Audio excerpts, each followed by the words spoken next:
48-year-old Peter Carlane is a heart attack victim and nearly a victim of the shortage of hospital beds in London. It was the sheer persistence of his GP that got him a precious surgery bed. At one stage he was told he'd have to survive on pills alone. Well, it's only through my own doctor. I've got a pretty good surgery. He wasn't willing to accept that the Omnium wouldn't put me on the waiting list. This is the demand, this is the difficulty. The conclusion is that it's the supply of beds that's causing the problem. And how serious is the problem for you?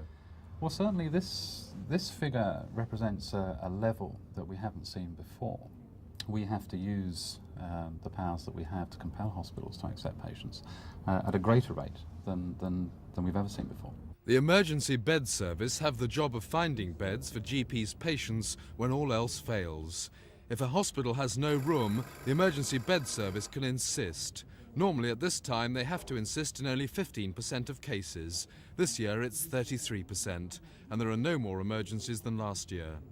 Barts has closed its cardiology department to outpatients for a month. St Mary's Paddington has closed its doors to all elective, i.e. book surgery, for a month to save cash. Guy's are operating with 97 beds closed since April.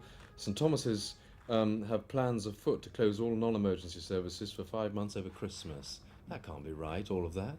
But I've already said that there are fewer beds employed in the National Health Service, and indeed fewer beds needed, because healthcare has improved, because doctors, patients need to spend less time in hospital and they can get home quicker. That is in everyone's interest. And it's interesting you quote the example of Barts, because it's certainly true there have been some bed closures in Barts.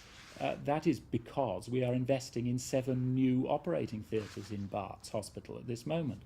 But the emergency bed service insists that the system is already under enormous and unprecedented pressure. Simon Neve, Thames News.